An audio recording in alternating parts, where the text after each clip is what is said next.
Very good afternoon, ladies and gentlemen. My name is Wally Rauda. I'm coming to you live from the city of Singapore, also known as Malayan City. Welcome, everyone, to BizTalk number 101. I hope you're all having a great afternoon. It's a reasonably warm day here in Singapore. Is everybody ready for another exciting BizTalk? Can you wave your hands to me if you can hear me, please? Can everybody wave their hands if they can hear me? It's great to see some regular faces. Mr. Pem Fishering, welcome back. Jurni Ibali, welcome to BizTalk. Nelvi, welcome back. It's great to see you all. Today is going to be a very interesting session, ladies and gentlemen, because today we're going to talk about some really, really important developments as far as the digital era is concerned and how the digital era can affect profitability in any business context. You all know what a business is, right? A business is an entity which is formed with the sole objective of making a profit, not breaking even. Breaking even is a result of poor management or an inability to operate in a certain market. But the goal of any business at creation or inception is profit. All right, so today we're going to look at what the digital era has done for businesses. We're going to use some of the world's biggest names to look at the model that they've used, whether we talk about Amazon or we talk about McDonald's. Does everybody know McDonald's, the Golden Arches? Who doesn't know McDonald's? Wave your hand if you've been to McDonald's. All right. Does anybody know that McDonald's has an index which is used around the world to measure price parity and profitability? And they call it the Big Mac Index. And today we're going to look at the Big Mac Index and see how you can relate it to a business that you may be involved in and a business that you run. Somebody asked me, do they have a French fry index? Unfortunately, they don't. They base their calculations on the Big Mac Index. And the reason for that is the Big Mac came at a time that was crucial when McDonald's was first founded by Raymond Albert Kroc. The French fries came later. So the Big Mac was a foundation shortly after the cheeseburger and the hamburger for the success of the Golden Arches. We'll just wait 1 or 2 minutes and we'll make a start today for BizTalk 101. I have participants here showing me their phone number, my co-host. Let everybody welcome my co-host, Mr. Govind. Welcome to BizTalk 101, Govind. Nice to see you again, mate. Can everybody give Govind a big hand and wave to Govind, please? Govind is the man that makes this possible for us and keeps you all connected. Thank you, Govind. Govind, we have a participant here by the name of 257344. Could you please remind her to change her name? Otherwise, we will not be able to share a certificate. Ladies and gentlemen, what I'd like to do now is I'm going to wait another minute or so till 5 minutes past 5. It's 3 minutes past 5 now. In 2 minutes, we'll start BizTalk. But could you take off your slide, Govind, so I can see everyone again, please? Can you make it bigger? No need to share your slide, please. All right, so guys, when we think of price parity, when we think of making money, the whole objective of running a business is to make money. And today, hopefully this session is going to show you how to make money. The young lady in black, 257344, you will not receive a certificate for this session unless you put your correct name on the screen. Please rename yourself. Mr. Govind, can you communicate with the participant, please? 257344.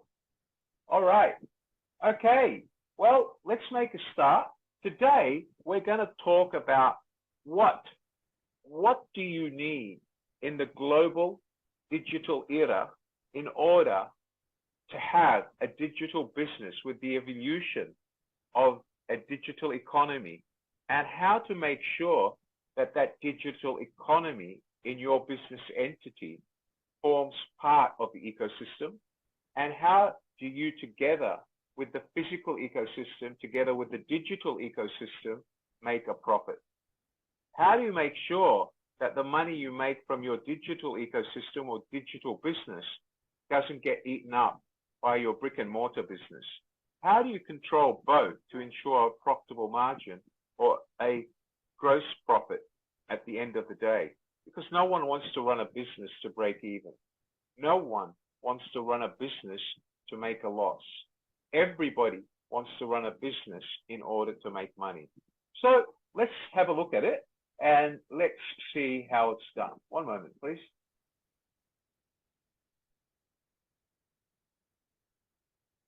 Okay, so today we're looking at the evolution of business and profitability in the digital era. For those of you who question whether we are in the digital era or not, let me assure you that today in 2024, we are definitely in the digital era. One great businessman who left us 22 years ago, the name of Steve Jobs, the founder of Apple, said back in 1970 that he was so excited about putting his foot or taking his first step in the digital era.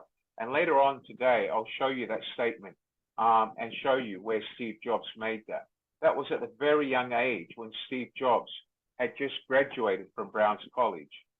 He had formed a company called Apple. And 2 years down the line, the board that he formed fired him, telling him he brought the wrong image to Apple.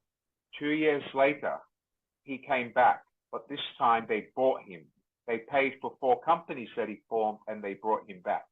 And we're going to look at that, and we're going to look at what he did to bring the digital evolution to Apple and Apple's products. So let's talk about today. Today, you all know that we live in a digital economy. You can order goods from Amazon. You can buy your McDonald's Big Mac online through Grab or whichever food delivery service you choose to use. Now, if we think of this, before COVID-19, most restaurants, most business establishments did not have a door to a digital economy. Many of them found themselves left behind because they had no plans on what they would do if it ever happened that people couldn't go to their restaurants for any reason. Retail stores didn't know what to do. Suddenly, COVID-19 hit. Millions of people were dying.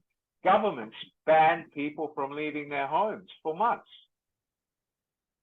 Retail stores had never contemplated having empty stores month on month, year on year. They had to go from a brick and mortar economy to a digital economy, and they had to reinvent the digital economy and put themselves in a digital ecosystem. Digital transformation, guys, is not something that is easy. Digital transformation today is a digital enterprise on its own. Digital transformation requires thought and has strategy, and there's certain processes from inception to visualization, or from visualization to inception, forgive me, ladies and gentlemen, from visualization to inception, to development, creation, development, user testing, implementation, and constant upgrade. All of these steps are critical in the log or the ladder to digital transformation. The digital era today means that people, moreover, cannot live without a computer, without the internet, without a smartphone. Cloud computing, the superhighway, the internet superhighway have become part of every man, woman, and child's life.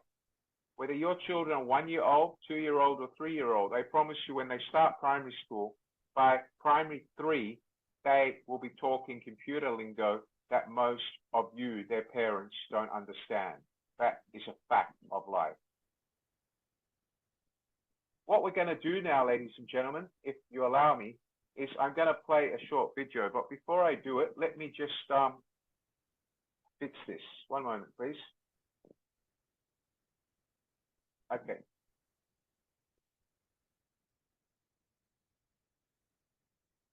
Okay, let me just share my screen again with the video, please. One moment.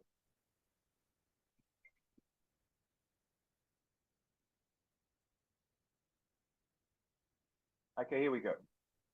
All right, can everybody see my screen? All right, great. Excellent. Okay, so what we're going to do now is we're going to go to this video, which I want you all to watch. Here we go.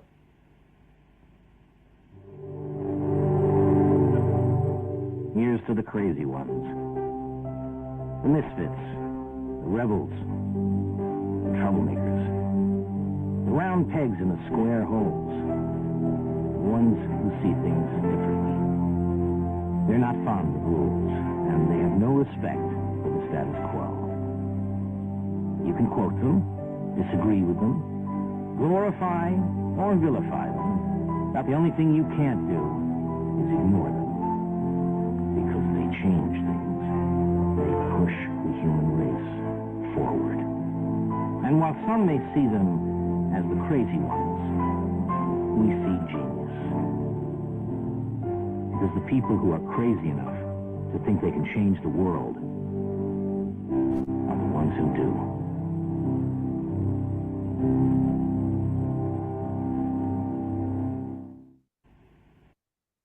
So let's look at that. That video was made back in 1970 by Apple Inc. when Steve Jobs first took back Apple Inc. and decided to make it a company of the future. He took it and decided that the advertising agency that was working for Apple had no motivation or creative thought process that he wanted. So he bought an ad agency, a creative agency that he had worked for while he was at university. And this was one of the first videos he created, which came the vision for Apple Inc. as we know it today. It talks about the future. It talks about taking people to the future. Back in the 1970s, people only knew black and white television. Now, no one has black and white TV. Your 3-year-old kid will say, "Mommy, where's my colored TV? Where's my internet? Where's my YouTube?" None of that existed in 1970. The digital era came forth back in 1980s and kicked in from the 1980s all the way through 2010, 2011. It took on a spread in the form, could be better described as a virus. It was focused on companies, people buying techno gadgets, people adopting technology. It was focused on people wanting to be connected. It was focused primarily on exchanging data. Does everybody remember that time? Do you all remember the 1970s and 1980s? Does everybody remember that time? Yes or no? Can you wave your hands? Who remembers those days? Yes? Come on. You remember when your parents used to live with an analog handphone, a small Nokia analog handphone, no internet, nothing? All right, those days were before the era of digitization.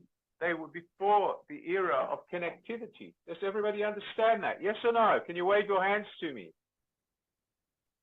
Very good. Let's go back to my slideshow.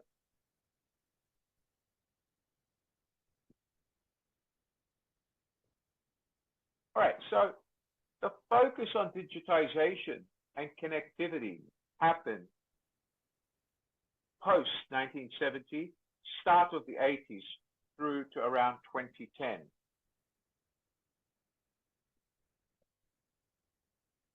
%75% of the S&P 500 companies turned over in the next 10 years, starting the 1980s. 25% increase in profitabilities was seen by S&P 500 companies who mastered digital transformation from the late 80s through to 2010. Businesses that embraced digital transformation gained an advantage over their competitive peers because of what they accomplished. They captured new markets. They redefined customer experience.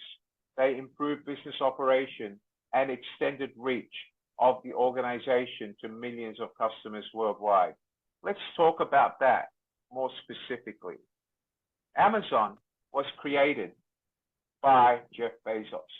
Jeff Bezos has the vision or the dream of creating one of the biggest e-commerce platforms that was ever created. He thought that Alibaba was small. He thought that all the other shopping platforms around the world were small. He wanted to create an e-commerce ecosystem that became a giant. And he got onto that and started doing that. But then he needed to accelerate and double his speed because soon COVID-19 hit the world. People could not leave their homes in China, India, Singapore, the United States, the Middle East, Australia. The world was locked down thanks to a virus that somebody put in the air. No one knows who, but I'm sure one day we'll find out. Somebody let that virus loose, and millions of people lost their freedom and lost their lives. As a result of that, because they lost their ability to go to the shop and buy, businesses or the business economy came to a standstill. There was no more commerce. Brick and mortar commerce, as you used to know it, stopped. Businesses had to look at the digital economy. Jeff Bezos and Amazon were ready for that. He had already put warehouses around the world to service different geographical markets. He already had a procurement system from his sellers that could deliver goods to people in different parts of the world. Thank you to COVID-19, the size of Amazon multiplied 25 times overnight. They went from processing nearly 1 million orders a month to processing something like more than 5.75 million orders a week. That is more than 30 million orders a month. Now, how many orders exactly? They're not going to tell you because that is their business and that is their trade secret, and that would disclose the way they do business. But we know that their business multiplied some 25 times with the hit or the strike of COVID-19. Amazon never expected to grow that fast. Amazon had an ecosystem. They had technology, luckily, that they could depend on very quickly to handle the increase in volume. Let's talk about that more detail as we go on. One moment, please. So Amazon had to redefine the way they serve customers. They had to make a guarantee to customers with delivery time. They had to have improved business operations in being able to ship the goods to customer that could reach the customer on time and give them a delivery guarantee, which they did. And they were able to extend their reach and deliver to customers all over the world, not only from the United States, but from their warehouses, some 20 warehouses in 20 countries around the world. So let's look at this. The internet era, mid-80s, early 90s through to 2000. By 2000, 2010, social media was in full force. At this point of time, people weren't just relying on the brick and mortar economy. They were now using a collaborative economy or a collaborative economic age, where you had technology in cars, technology in houses, technology by banks using web and the superhighway. Then came the autonomous world, where you started getting cars, self-drive cars, where technology would drive cars. You started getting things like technology and data and satellite services that transformed the way people communicate.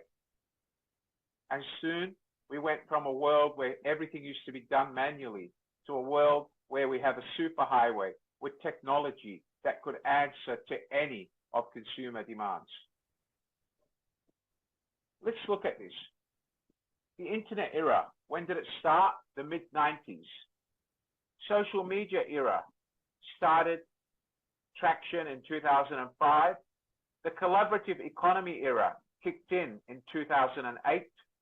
And the autonomous era, undergoing growth for decades. There have been many surges and winters, especially late 2008, early 2009. The modern well-being era started happening from 2007, but fully emerged by 2012. Look at the internet era. Every form of media, business, and entity created a website to share information and enable commerce with .coms. The social media era came out. Free, low-cost people created media and used by marketers to reach consumers. If you look at by the autonomous era, AI technology, artificial intelligence technologies simulated human intelligence by replacing and augmenting simple repetitive tasks to more complex problems.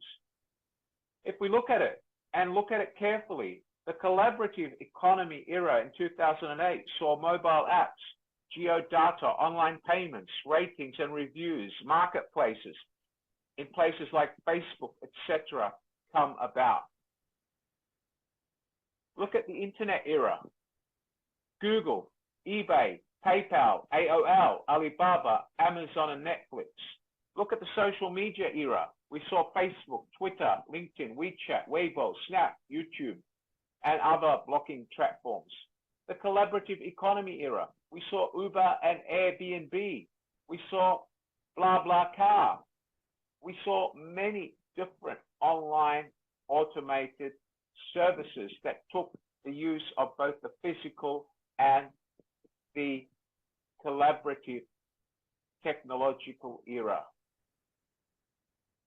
Ladies and gentlemen, by the modern well-being era, this battle is still being fought, but Apple, Google, Headspace, UBOMe lead the market. And all of these companies are world famous. You can look them up if you have to. But Google is one of the biggest players along with Apple because day after day, they're focusing on the digital era. What I want to do now is I want to share with you another video and I want everybody to pay attention. Why is Amazon such a successful company? How come Tinder disrupted the overcrowded online dating market? And how did Spotify manage to make people pay for music again? Well, let me give you some quick answers here in the promo video so you understand what this course is all about. Since the beginning, Amazon based its whole innovation strategy on constantly disrupting the sales and delivery channels, which are just one part of a business model of a company.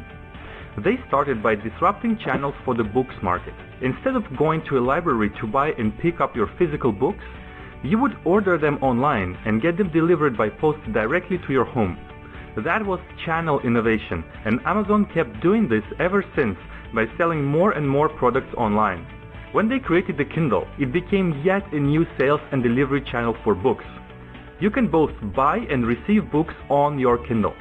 And now Amazon is experimenting with drone delivery, which is yet another delivery channel, and they also introduced the Echo device with Alexa and the Dash buttons, which are both new sales channels. So instead of going on Amazon.com to order something, you can now tell Alexa to do it or press your Dash button. So both these devices are innovative sales channels. As you can see, Amazon is mainly innovating in one single area of the business model, which is the sales and delivery channels. Spotify is doing the same, but in another area of the business model, which is the revenue model. If we go back to the CD era, you needed to pay a big sum of money for a whole album, even if you only liked a few songs on it. Then Apple came with iTunes and disrupted this market by allowing people to pay for each song individually. That was the first massive revenue model innovation in the music industry. But illegal downloading was still a big problem and music revenues were going down. Eventually, Spotify came and proposed a streaming model where you could listen to music for free but with advertising, and the ad revenue was distributed among artists. So this was once again a revenue model innovation for the music industry. More and more people downloaded the app, but still, it didn't make enough money for the artists. That's why Spotify later introduced a paid version of its app, without advertising and with better features. So the whole revenue model became what we call a freemium one. That's when you have both free and paying users. And Spotify managed to reach a stunning 25% conversion rate. It seems that finally, the music industry has reached the right pricing and revenue model. So the success of Spotify is largely based on its disruptive revenue model in the music industry. And once again, this is just one block of their business model. And finally, Tinder dramatically disrupted the overcrowded online dating industry by innovating on design. Yes, just the design of their app and service. Instead of filling a complex form on an online dating website about your body measurements, eye color, income, interests, etc. to be somehow matched with the person that corresponds to you, Tinder went all the way back to the roots, which is the looks of a person. Look at the picture. Do you feel attracted to the person you see? Yes? No? Then swipe right or swipe left. Super easy. And as long as the other person didn't swipe back at you, you can't contact them. So girls can't be harassed anymore and don't need to filter through dozens of guys writing them. And so they are more willing to use the service. All of this is design innovation. Both the visual design of the app, but also the design of the service, how it works, compared to the competitors. And design fits right here in the value proposition block of the business model. Another company which is successful thanks to design mainly is Uber, but I'll stop here for now. There are many other areas of the business model where companies innovate. Some become successful by innovating on their target customer, others by disrupting the customer relationships and their marketing strategies. Yet others do it by optimizing their processes and costs and become much more efficient than most of their competitors. So this course is about disruptive innovation. Okay. All right, so let's get out of here. Okay, one moment, please. All right, so did everybody hear the keywords? Can everybody hear me? Okay, you all heard the keywords in that video. He kept talking about disruption. You all heard that? Disruption. Okay, disruption. So to be successful in the digital era, you have to disrupt something. You have to cause somebody reason to do or be surprised or excited about your product or service. Does everybody understand that? Yes or no? When I was single, when I was 18 looking for a girlfriend, I had many, but I was looking for the right one. Tinder did not allow me to use the technology it had now. And I was afraid to show my real face because I thought no girl would ever go out with me. How wrong was I? Eventually, I didn't need Tinder. I was lucky. I met a beautiful woman and I've been married for 30 years. But what I'm saying is Tinder disrupted the world because girls didn't have to weigh themselves, put their height, body, chest measurements and eye color into Tinder for a guy to like or dislike them. They just had to put a photo there. And provided he gave her the thumbs up, he would connect with her, providing she gave him the thumbs up. There was no more personal information. It was just all about a photo. Tinder disrupted the dating world. Amazon disrupted the retail industry because Amazon took away the customers that used to go to your local grocery store or department store.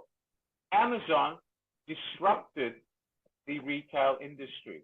Amazon disrupted the supermarket industry.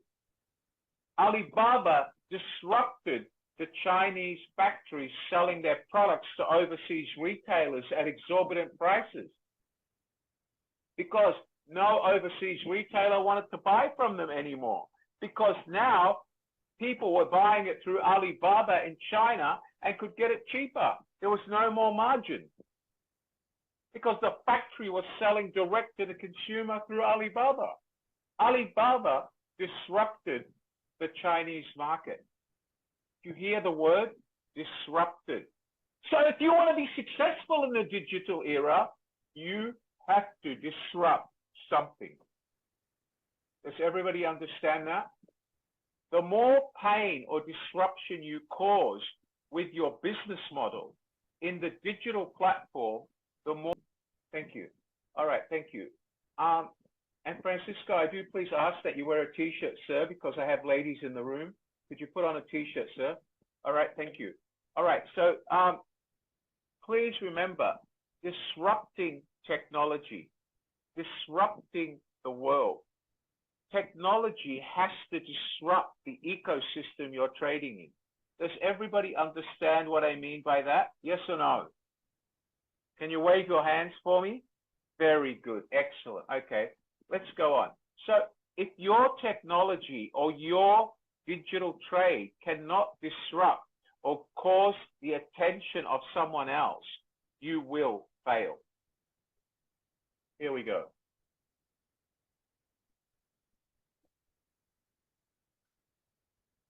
Just one moment, please. Let me get rid of this. Hold on. Why is Amazon such a... Just one moment, please.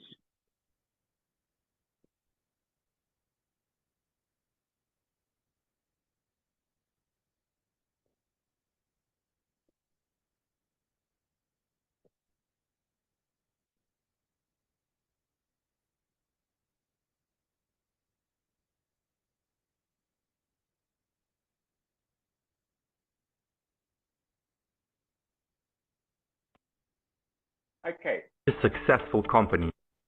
Okay, so the evolution from digital era into the intelligence era all came about, as you can heard, Amazon disrupted the world, Tinder disrupted the world, Spotify disrupted the world. It's not only because they use human intelligence, that ability of humans that gives them the ability to learn from experience and do things a different way and adapt. It's because human intelligence realized that doing it just using human intelligence may be too slow, and maybe they needed help now that they had digital technology and they could see a digital era evolving. Business in the digital era from 2010 to the present was built upon the foundation laid in the digital era. Back, we said previously, it was enhanced and is currently being enhanced by artificial intelligence, machine language, deep learning, okay? All of these forms of technology and the evolution of these technologies has enabled businesses to disrupt the economy or disrupt the world with new ideas through the digital era. Data is now used to drive predictive analysis, personalization, and automation, leading to increased efficient productivity and innovation. This is so real.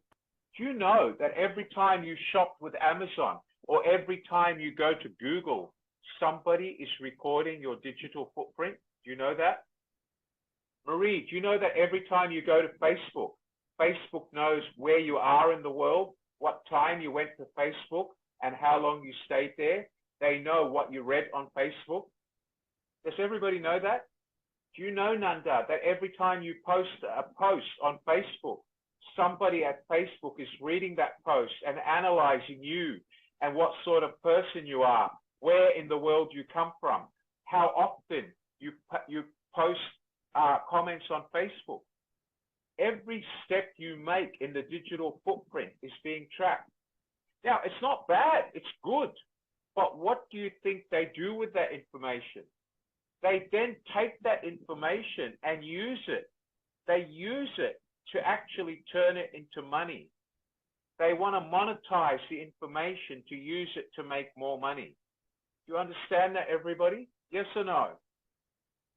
So if they can track your movement on the digital economy, in the digital cyberspace, if they know what you look on Google or where you search or what you look for, they can use that information to sell it to people like Amazon and other websites, so they can target you and target your reading habits or your buying habits. Every single time you go to the World Wide Web, you are being tracked, whether it's by your IP address or it's whether by you've visited that site before and there's a digital thumbprint on your IP address. Every time you use your handphone to search Google, every time you switch on a Google map, they are recording your information in a digital superhighway, which helps them monetize that information so that they can use that to monetize the digital era. Does everybody understand that? Yes or no? Okay, so next time you want to buy something, or next time you have a product to sell, being able to disrupt your market using the digital era is a good idea. Because no matter which platform you use, whether it's Amazon or Shopee, they have millions of customers. And simply by you selling on those platforms is going to open the door to millions of other customers whose digital footprint is already recorded with Amazon. So as soon as you put your product there, Amazon will automatically target that product to anybody who's interested in it. Overnight, your size or customer base will increase. That you can rest assured of. The only thing that will stop them from doing business with you is whether you are able to sell it to them at the right price that they can afford, or whether you provide them the right information on the website for them to buy it. But using a platform like Amazon or Shopee, they help you set it up. Their back end is extensive, and 99% of the products that are put there have automatic exposure to millions of people around the world instantly. Does everybody understand that? That means your product will disrupt the market once it goes on Amazon, because it'll be targeted at everybody in the Amazon e-commerce footprint. Does everybody understand what I'm saying? Yes or no? Does everybody understand that? Yes or no? Put your hand up. Very good. All right, let me share my screen again.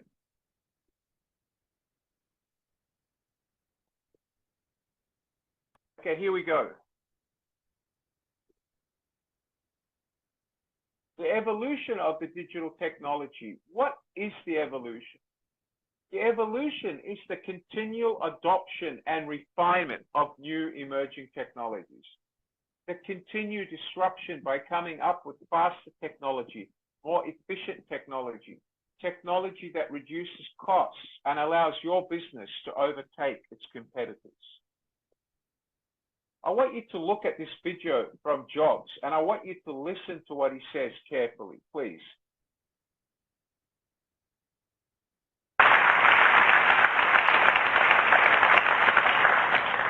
So, one moment, please. Let me share it so you can hear it better. Hold on.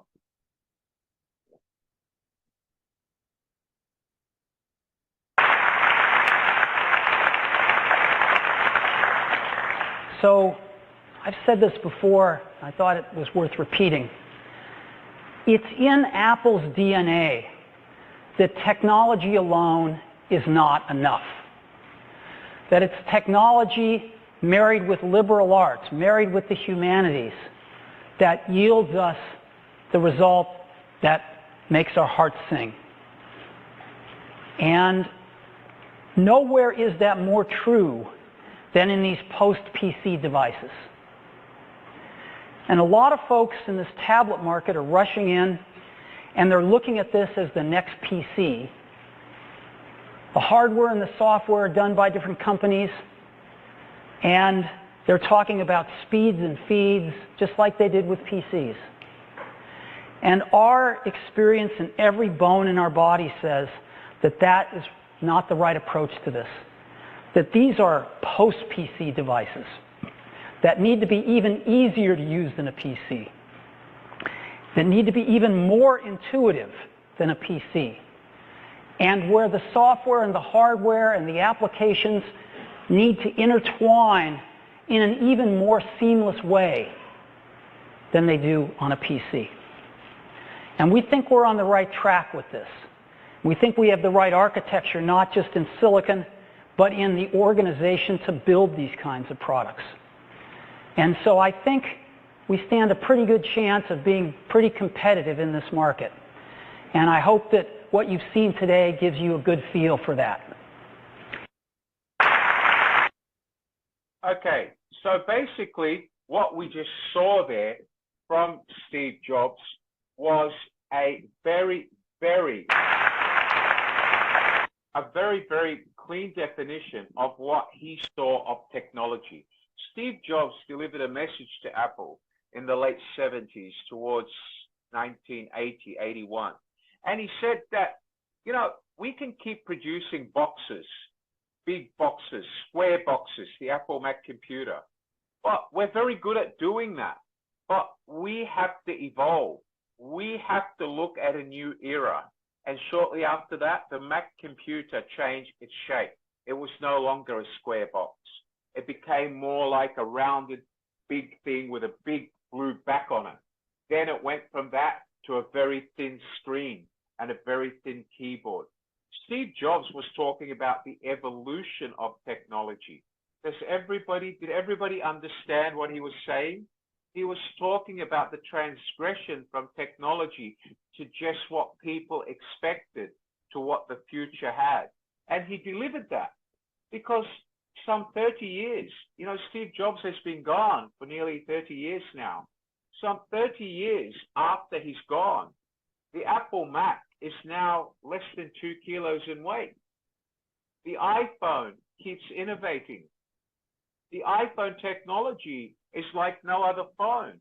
That is because he drove his ideas through innovation.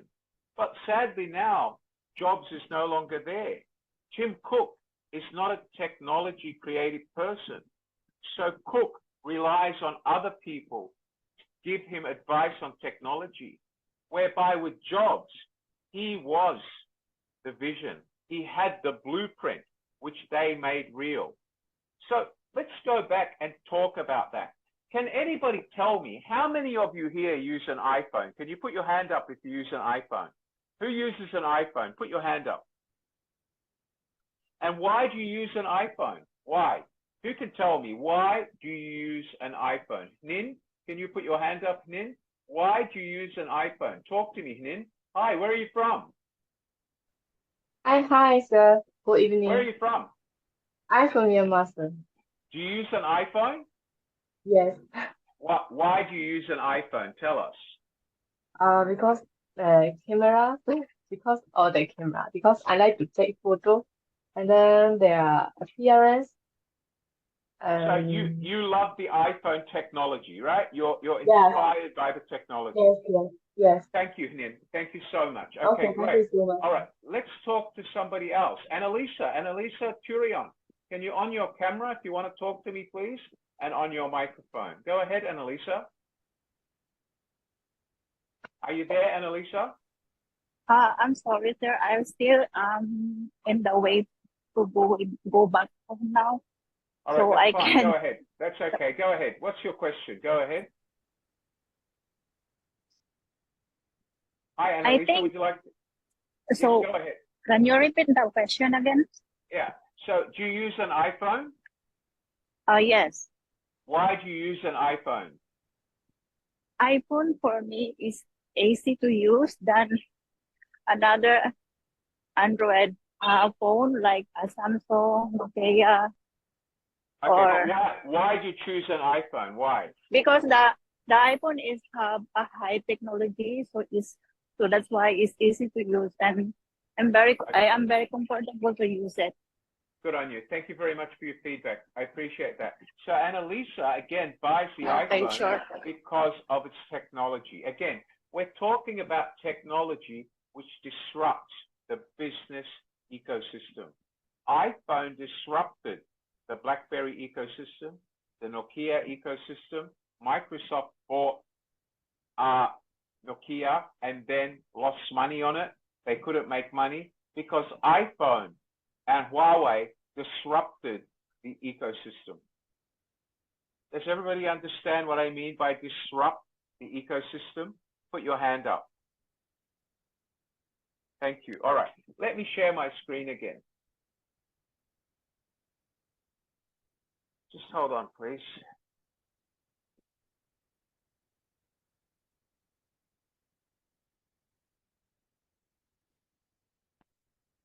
One moment, please. Hold on. We need to get rid of this video. Just give me a minute, please.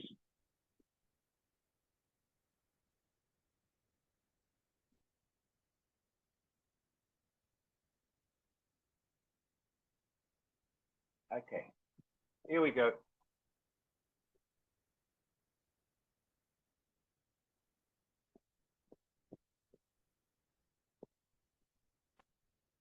All right, let's go on. So basically, what we did, as Steve Jobs said, he wanted technology to advance. So they started at Silicon Valley by enabling technologies. They went from just mainframe, and mainframe computers started becoming smarter. PCs started looking better. They started customizing mainframes. Then they went to client servers and looked at the speed of the internet between 1990 and 2000. Between 2000 and 2010, they started devising mobiles that were friendlier with the internet, with cyberspace. They started bringing cloud computing to the world. By 2010 through 2020, machine learning, artificial intelligence, okay, all of this came to reality. The Internet of Things, which is another name for the superhighway, became a reality. So if we look at 1960 to 1980, it was industrial automation. By 2000, we had business process automation. By 2010, we had digital transformation. And right now, we're in the intelligent enterprise. Enterprise that disrupts their own business ecosystem to have an advantage so far as more customers and more profit. Intelligent technology focuses on the development of intelligent machines and new ways for humans and machines to interact. Artificial intelligence focuses on the development of artificial machines that can do the tasks that typically require human intelligence. And you all have seen artificial intelligence. Machine learning, deep learning, or DL, which is a subset of machine learning. Excuse me, somebody's drawing on my screen. Thank you, Govind. Could you remove that person and get their scribble off my screen, Govind, now? Thank you. Deep learning, a subset of machine that uses neural networks to analyze complex data. And deep learning is in the back of all machine language. All right, so these are innovations and evolutions as we progress into the digital era. Data science, extracting insights using data from previous transactions, from previous digital footsteps to improve the customer footstep and decisions made. Internet of Things, connecting physical devices, sensors, and systems. You can connect your air conditioning to your mobile phone. You can switch on your TV with your mobile phone. Natural language processing, enabling humans to talk to computers and to processors so that you have things like voice assistants. Does anybody here talk to the voice assistant in your iPhone? Does anybody talk to Siri in your iPhone? Yes or no? Who talks to Siri in the iPhone? All right, Siri is a voice automated bot that is built on machine learning and artificial intelligence. You ask Siri, am I good looking? And Siri will say, if you think you're good looking, you're good looking. You ask Siri, would you marry me? And Siri will say, I hope that somebody will marry you one day, but I am a bot. All right? You ask Siri, do you love me? She says, if you want me to love you, I love you. All right? Because Siri is an intelligent bot. She knows she can't love everyone. But then she has like 50 million users. Do you think she's going to say, I don't love you? Absolutely not. She wants them to use her again, right? Yes or no? Yes or no? All right. So I want you all to go to Siri today and ask Siri, Siri, am I good looking? And I want you to see what Siri says. I asked Siri this morning with my iPhone, but she gave me the same answer. If you think you're good looking, you're good looking. All right. So Siri always has the right answer. And her answer is based on artificial intelligence. So she can understand people's emotions and keep everybody happy. That's part of machine learning. Do you understand that, everyone? Yes or no? Thank you. All right, let's go on.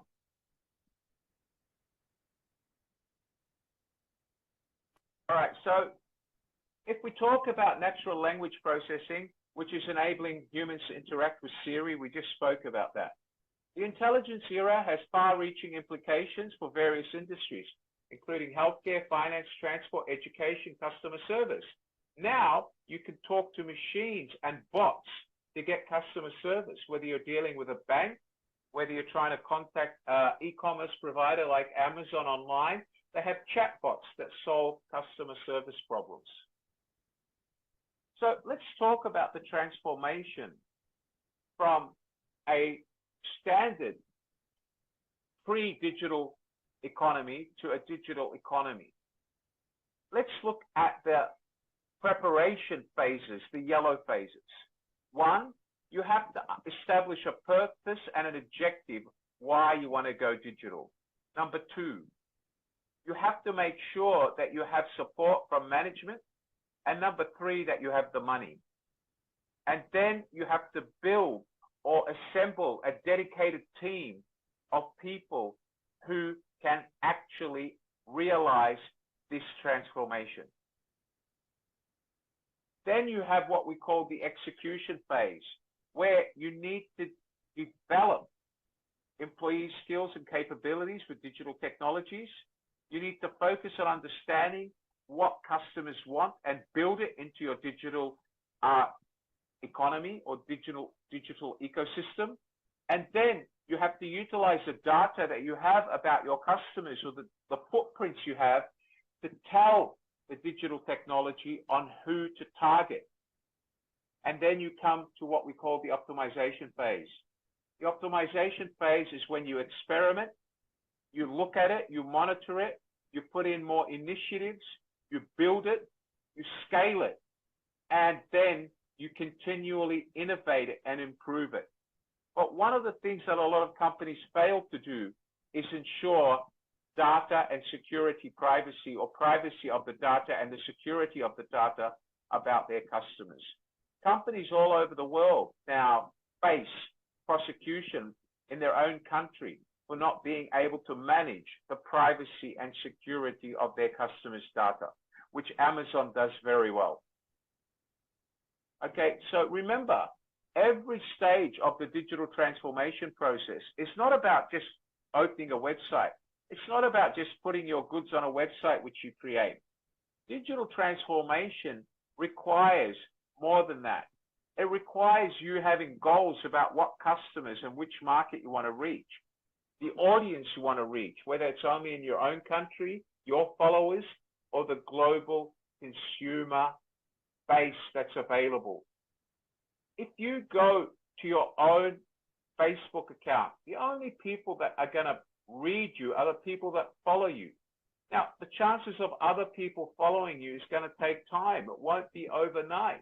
It depends on how you conduct your social media account and how you attract followers. So when you go through a digital transformation, you need to think of all these things. If you're going digital, where will this happen? How will you attract your consumer audience? And will there be enough consumer audience to make your digital transformation profitable? So in order to be profitable in the digital era, the first thing we have to do is develop a strong online presence. You have to identify your target audience. You must create value-driven content. All right, so let's look at these one at a time. So let's talk about developing a strong online presence. Who can give me an example about how you would develop a strong online presence? Can anybody share with me? How would you do it? Yeah, I know you know, Govind, but I want our students to tell me, Govind, not you. Thank you, Govind. Tell me, how can we get a stronger online presence, guys? Who can tell me? Come on. Come on, who can tell me? You want Govind to tell us? He already knows the answer. Yes, Mary Lou, how would we get a strong online presence? Go ahead. You showing some posts that inspirational to the other people. So yeah, but how do you do that? You need to reach more people, right? So you need to actually build a market presence. All right, okay, good. That's one answer. Can anybody add to that? How do you get a larger online presence? Anyone? Okay, go ahead, Govind. Tell everybody. How do you get an online presence? Go ahead, Govind. You want to talk to us?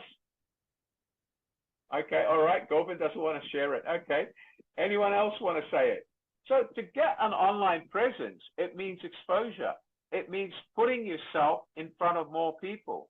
Whether you do that through social media, whether you do that through email campaigns, whether you do it by encouraging your physical customer to visit your online website or campaign, by actually joining our e-commerce platform that has millions of footprints on it, where your product will be exposed to a larger audience. You need to get digital presence, okay? And the easiest way to do that is to put your product on a digital e-commerce platform that has a large footprint. What do you think is the largest e-commerce platform in the world? Can anyone tell me? What is the largest in the world? Who would like to guess? Come on, who would like to tell me? Yes, Marika, what is the largest digital e-commerce platform? Blogging, sir. Blogging, uploading videos. No, well, that is one, yeah, but YouTube is bigger. YouTube is the biggest in the world, all right? And now you have TikTok, but I'm talking about e-commerce, all right? E-commerce. Video platforms, yeah, it's one of them, but YouTube is still bigger, America. YouTube probably has 25 million people viewing it on a daily basis. So if you talk about getting exposure, YouTube or TikTok are going to get you more exposure, all right? Yes, yes. All right, good. Let's go to Gemlin. Yeah, Gemlin, what have you got to tell me? Go ahead. The biggest e-commerce is Amazon. Very good, Gemlin. Amazon by far, whether it's based on number of customers or revenue, is the largest in the world. So if you put your product into an Amazon platform or ecosystem, of course, you're going to get exposure. Now, you might say, but Amazon charges me. But the cost that you pay Amazon is worth it because of the exposure and the number of people that you're going to see your product. If you try to reach those people on your own, the money you would have to spend in advertising would be a lot more than what you pay Amazon, because Amazon have already got these customers in their database. Does everybody understand that? Yes or no? Yes or no? Very good. Okay, let's go on. So we're talking about strong online presence. We're talking about creating value-driven content, leveraging data analytics by leveraging on Amazon's data analytics if you join their platform, embracing e-commerce and digital payments. So if you go to a known platform like Amazon or Shopee, they already have e-payment gateways. So if you do your own e-commerce on Facebook Marketplace, the only way people can pay you is to transfer to your bank account if they have a bank account. But that means you limit the digital payment platform. So of course, as you reach a larger market and go and get visibility, create a strong online presence, you need to have a more secured and widespread digital payment platform. Number 7, you have to stay acceptable and agile, and you have to invest in digital marketing. Number 9, you have to optimize operations and logistics, and you have to continuously innovate and improve. Ladies and gentlemen, they are the steps to digital era profitability. Now, if you can't take these steps, then obviously your business will not grow. Obviously, your business will stay where it is today. What we learned from COVID-19, or what the business world learned, is that without digital footprint, you cannot survive. Does everybody understand that? Yes or no? If you are a retail business without digital footprint, you will die. If you are a food business without a digital footprint, you will die. If you are a supermarket without digital footprint, you will die.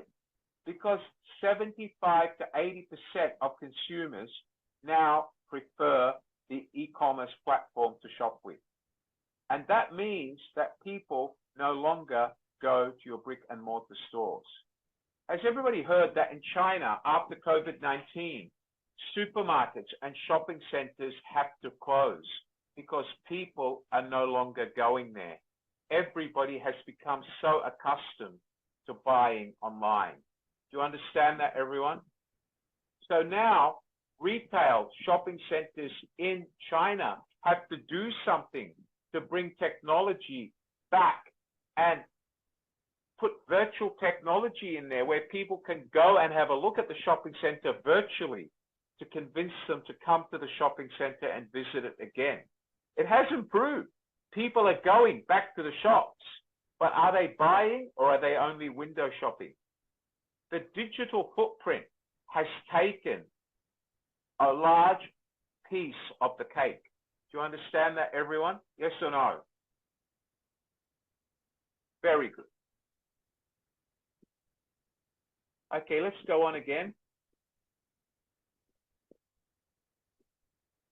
Okay, so let me repeat. You have to develop a strong online presence. You have to identify your target audience. You have to create value-driven content. You have to leverage on data and analytics. You have to embrace e-commerce and be fully committed to it. And you have to focus on delivering a customer experience. You have to stay adaptable and agile, and you have to invest in digital marketing. You have to have SEO, which means search engine optimization. Okay, what do we mean by search engine optimization? Can anyone tell me? What is search engine optimization? Who can tell me? Yeah, I know you know, Govind, but I want our students to tell me. Who can tell me what is search engine optimization? Come on, somebody tell me. Yes, go ahead, Gigi. What is search engine optimization? It's basically the words that mostly people use when they do search in Google. Right, and how do you get maximum search engine optimization? Do you know? By using you mean how, well, okay, advertisement. Yeah. The way you maximize search engine optimization is to make sure that you associate your product or website with as many words as possible. For example, hairdressing salon, beauty salon, hair coloring salon, perm, color, wavy hair, curly hair, straight hair. So they try to associate the service with all the words that people could think of when they're looking for a salon. That's search engine optimization. So in the back of your site or in the back of your website, you need to tie in all those words. So what happens when a customer goes to visit your business, it directs them to your business. So that means that every time somebody's looking for a hair salon to get their hair colored, you would be at the top of the list. Is that what search engine optimization is, Gigi? Are you there, Gigi? Yes or no? Yes, definitely yes. Okay, all right. So does everybody understand what search engine optimization is? Yes or no? Can you wave your hands to me, everyone? Guys, remember, if your camera is not on, you will not get a certificate. So if you've switched off your camera, you will not get a certificate for your attendance today. If you want a certificate, your camera must be switched on from the very beginning to the very end. Otherwise, our system will not issue a certificate. So if you've switched off your camera until now, I suggest you put it on now. Otherwise, do not send me a message asking me for a certificate because you won't get it. There's only one condition for a certificate, Your camera must be on from the beginning to the very end. If you switch it off at any time, you stand not to get a certificate. I'm making it clear to you. The only reason I give you a certificate is because you follow the lesson and learn, not because you switch off your camera and go to sleep. Switch on your camera, otherwise no certificate. I'm making it clear. Thank you. All right, let me go on. All right, so does everybody understand what search engine optimization is? Yes or no? Does everybody understand what I mean by the digital footprint so far? Could you give me the thumbs up? Caroline? Caroline with a beautiful smile. Do you understand, Caroline? Hi, Caroline. Where are you from? I'm from Philippines. Okay. Do you understand what I mean by the digital footprint, Caroline? Yes, sir. All right. Can you tell me what's your favorite e-commerce store in the Philippines? Are you there, Caroline? Hello. I think Caroline has dropped off. Okay. Who else? Is there anybody else here in the Philippines? Put your hand up. Okay. John Pingo. Hi, John. What is your favorite e-commerce platform in the Philippines? Can you tell us? Lazada. Why is it Lazada, John? I can barely buy anything from it. All right. Have you ever tried Amazon? Yes, I did. And why don't you shop Amazon? Because Lazada is cheaper and more competitive? Lazada is accessible here in the Philippines, while Amazon, most likely I buy some stuff from the US. Right, okay. In Amazon sometimes. Okay, well, I do agree with you. My daughter loves Lazada, and she goes to my iPhone every night and buys more toys, coloring pens, and coloring books. We have a Lazada box delivered at least once every 3 days, thanks to my 7-year-old daughter. So she is a brainwashed Lazada customer. Her mother is a brainwashed Amazon customer, and their daddy is the one that pays. The credit card just keeps clicking. But thank you, John. John, do you find that the digital highway has improved your life as a consumer? Yes, of course. Yes, definitely. Okay. Thank you, John. Thank you. Anybody else would like to confirm that the digital highway has improved your lives? Yes or no? Come on, put your hands up, please, so later you don't say I didn't talk to you. Yeah. Hi, Mylene. Hi, Mylene. Where are you from? Go ahead, Mylene. Hi. Hello, sir. I'm from Philippines, Manila. Manila, the Philippines. And how's the weather today? How's the weather in Manila? Always raining. Okay. Well, if it's raining, what you need to do is go and cook some very good pork adobo, sit in front of the TV and eat pork adobo. That's the best remedy for cold weather. Yes. I cook already chicken adobo. Oh, well, enjoy. Now you're making me hungry.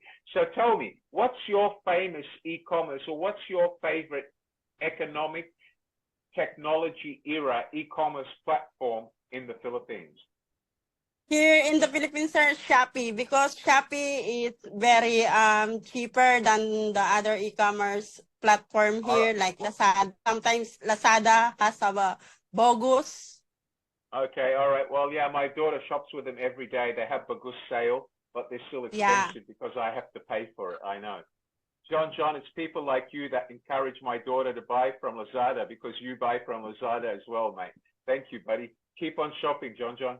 All right, Mylene. Thank you, Mylene. Enjoy your day. Thank you. All right, so everybody has buying habits, and the reason I'm comparing John to my daughter, it's no offense to him, but it's the young kid at 7 years old has already built a footprint. And one day when she's older, like John in her late 30s or early 40s, John, I hope I got you in the right age bracket. Okay, all right, okay, that's all right. So when she's John's age, she will probably still shop with Lazada because she's already following that digital footprint. If Lazada survives that long, who knows? You know, Amazon could double its size soon and Lazada will disappear. Okay? All right. So it all comes about disrupting the digital world. To understand what I mean by disrupting, it's it's about coming in so strong that everybody wants to try you. Does everybody understand by disruption? And by disruption, you have to actually meet the 5 C's that we've spoken about in previous BizTalks. Does everybody understand what the 5 C's are? What are the 5 C's? Who can give me the first one? Come on, John, you should know them off by heart now. You've heard me say them about 5 times. Okay, let's try. Who? Okay, I've got Marie and Gigi. Okay, let's go to Marie first. Hi, Marie. What are the 5 C's? Go ahead. Customer centric, sir. Thank you very much. Very good, Marie. Okay, let's go to Gigi. What's the next one? Gigi, go ahead. Product centric. Very good. Thank you, ma'am. Okay, what's the next one? Who can give me the next one? Yes, gentlemen, what's the next one? Price centric. Thank you very much, ma'am. Very good. Okay, who can give me the next one? Okay, let's go to Marie. Yeah, Marie, go ahead, Marie. What's the next one? Market centric, sir. Thank you very much, Marie. Very good. Okay, who can give me the next one? The last one? Okay, I've got hands up. Hold on, who came first? I'm coming to you, Marites. One young lady was before you. Go ahead, Christine. Yeah, what was the next one, Christine? The service centric, sir. Thank you very much. Okay, very good. Don't go away, Marites. I've got a question for you. Marites, what do we mean by service centric? Go ahead. Service centric is you understand what level of service your buyer expects or product expects from Very you. good. Now, can you tell me, Marites, if I was running a business online and I was trying to compete with my competitor, what is something that would be service-centric that I could provide the customer? What could it be? Delivery time? Refund processing? What else? Give me another example. I think delivery. That's what I only think. Okay. All right. Okay, Or like free shipping, like that. Very good. Excellent. You've come up with a good one, Marites, but you did not remember the example I gave you during one of my previous lessons. I gave you one of the most imperative examples that the Korean hairdressing industry has put on its website. Does anybody remember what that was as far as service-centric? Anyone? Marites shouldn't, maybe forgot it. It's okay. Let me repeat it. In Korea, hairdressing salons and beauty salons and facial and going to a plastic surgeon has become part of everyday life. So when these beauty businesses went online, they wanted to become service-centric, Marites. So this is what they did. They built websites with artificial intelligence. So Marites goes to a very expensive Korean hairdressing salon or plastic surgeon's website. She uploads her picture to his website. She tells the artificial intelligence what she wants. For example, I want to fix my nose because it's crooked. I want my nose to look like Maradona. I want my hair to be the same color as Maradona, depending whether she's visiting a plastic surgeon or a salon. And what will the artificial intelligence do? It will simulate what she will look like with that nose. It will simulate what she will look like with that hair color, and it will show her a picture. And then it will tell her who her doctor or who her stylist will be, and it will tell her the approximate price of that service. And she will be able to make an appointment virtually with that business. She will be able to conduct a virtual consultation with the plastic surgery salon to get an appointment with the doctor. And then she will go and see the doctor, or she could do it virtually in the first instance. If she's making an appointment with a hair salon, it will tell her who her stylist will be, how famous he is, how many clients he's looked after in the past, what rating he's been given, and she can make an appointment to visit him. This is what we call service-centric. Would you agree with me, Marites? Yes, sir. And what had the Koreans done? Sadly, they told the Chinese, and the Chinese are now copying the Koreans. All right? Because if you go to China, okay, if you go to Beijing and Marites is staying in a hotel in Beijing, and she suddenly looks in the mirror and says, you know what, I want a new Chinese boyfriend. I'm sick of the, hypothetically, Marites, I'm only joking, all right? Marites says, I'm sick of my Filipino boyfriend. It's time I found a rich China guy that drives a Maserati, and I want to capture him and get him to marry me. But I look too much like a Filipino, hypothetically. So I have to look like a Chinese girl. So she goes to a Chinese website and looks for an expensive salon in China. She uploads her photo and it asks her, what would you like? And she says, I want to look like a sexy Chinese girl looking for a boyfriend. And what will that artificial intelligence website do? It will show her pictures of several hairstyles that she can adopt. Now if Marites is very smart, what would she do? She would take that picture and send it to her prospective Chinese boyfriend. And she would say, hey, Chan, do you like my new hair look? And if Chan says yes, what will Marites do? She'll waste $300 and go and get her hair done. And the next day, Marites will go to the nightclub hoping to meet Chan, and Chan will be there for her, all right? So this is just a hypothetical example. Marites is not going to do this, but she's smiling, so I use her as an example. Is that okay, Marites? Yes or no? Thank you, Marites. Thank you for allowing me. I apologize. Thank you. All right. Okay. So does everybody understand my example? All right. All right. So service-centric technology is part of disrupting an industry. Would you all agree with that? Yes or no? Yes or no? If you could virtually design the house that you're going to build and walk through every room before you build it, would you use that service? Yes or no? Marites will. Well, Marites, I'm happy to tell you that you can do that already. Go to any Australian house building website that has a virtual reality design service, and you can do that free of charge. If you can't find one, let me know and I'll send you the website. All right? No problem. Okay, ladies and gentlemen, the five C's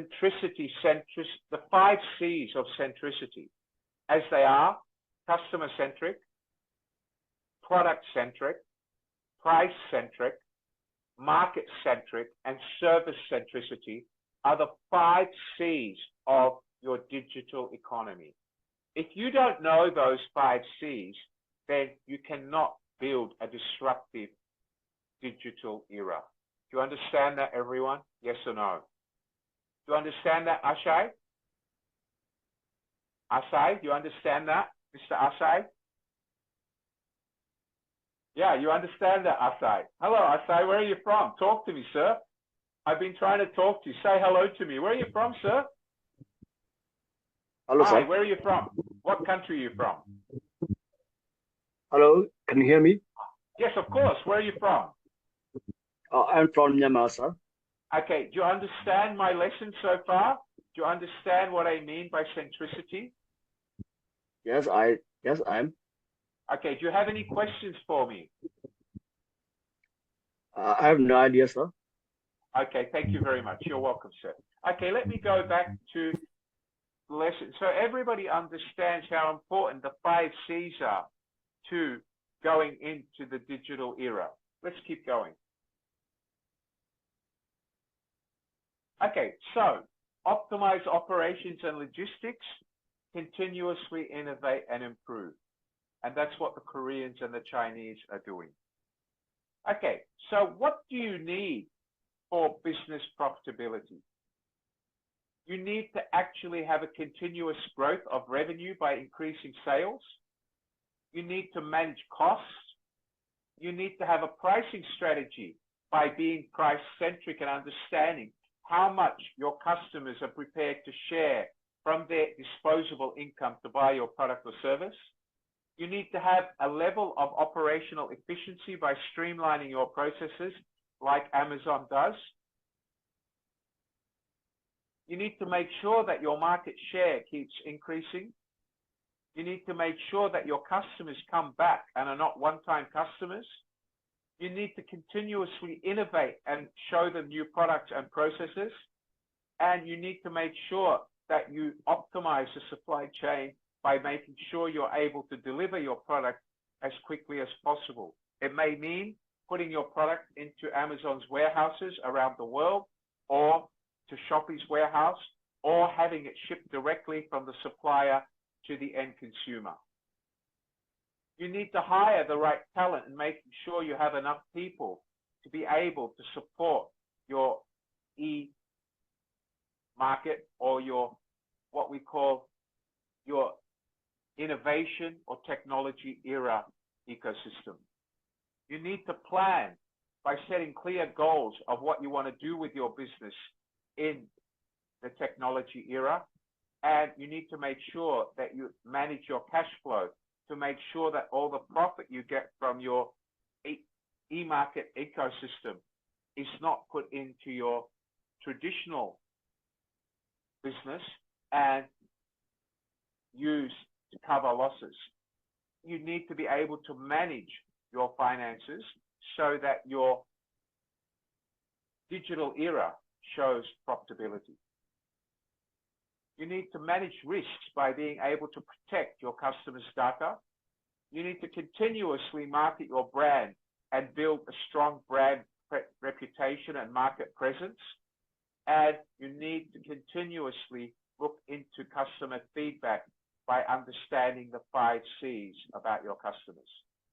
And most importantly, you need to leverage on digital transformation. You have to make this a core priority of your business, which is what today's lesson is focused on. Does everybody understand that so far? Yes or no? All right. Thank you. Let me go back and share my screen. Okay, so let's go through this. So if we understand this, remember that business drivers can vary depending on the industry, the company size, and other factors. But if you can focus on the key areas explained in business and how they can improve their profitability, which are these 15 steps, then you are on the way to becoming digital era profitable. Profitability in the digital era requires you to constantly analyze by using profitability ratios and measurements.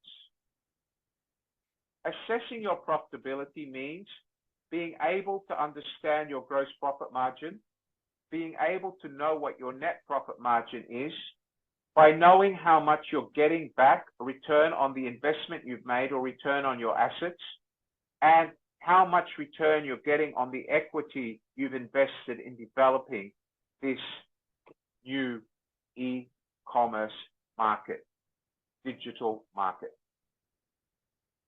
Profitability in the digital age era, you need to be able to measure your gross margin, your gross profit versus revenue.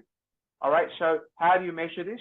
You divide your profit by revenue times 100/1, and that will measure profitability after considering the cost of goods sold and production expenses. You need to measure your operating profit margin, which is your operating profit margin divided by revenue times 100/1. Profitability from its core business. You need to measure your net profit margin and the return on your equity. You need to measure the return on your assets and how much you've invested in your assets, and the return on your total investment in going into the digital economy. And you need to measure earnings per share, which means net profit divided by the total number of shares outstanding if you have shareholders. Let's look at profitability ratios on a simple food business. Gross profit, example, $100,000 minus $70,000 divided by the 100,000 means they have a 30% gross profit margin. The ratio shows the profit made after deducting the cost of goods sold, food costs, packaging, etc. Operating profit margin. Operating profit divided by revenue times 100 over 1. Example, 30,000 divided by 100,000 is 30%. This ratio shows the profit made after deducting operating expenses, including marketing, delivery, etc.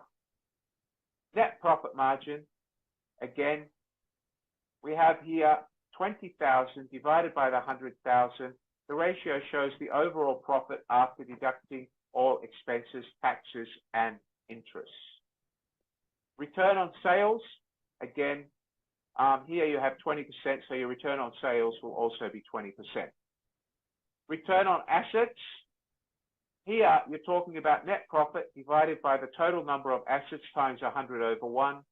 In this particular industry, in the food industry, the common return on assets is about 40%. Return on equity, again, here it depends on how much equity you put in. Common equity and return on equity in a food business is usually about 66 to 67% of the owner's investment. Remember, these ratios help online food businesses evaluate their financial performance. Let's look at the acceptable market industry. For online food, it should be 25 to 35% gross profit. For online food wholesalers, it should be 15 to 25%. For food manufacturing, you should be running somewhere between 30 and 40% gross profit margin. Otherwise, that means you have a problem and your operations are costing you too much. Let's look at the Big Mac Global Price Index. You can see that the Big Mac is 8.17 US dollars in Switzerland. That is the most expensive Big Mac in the world.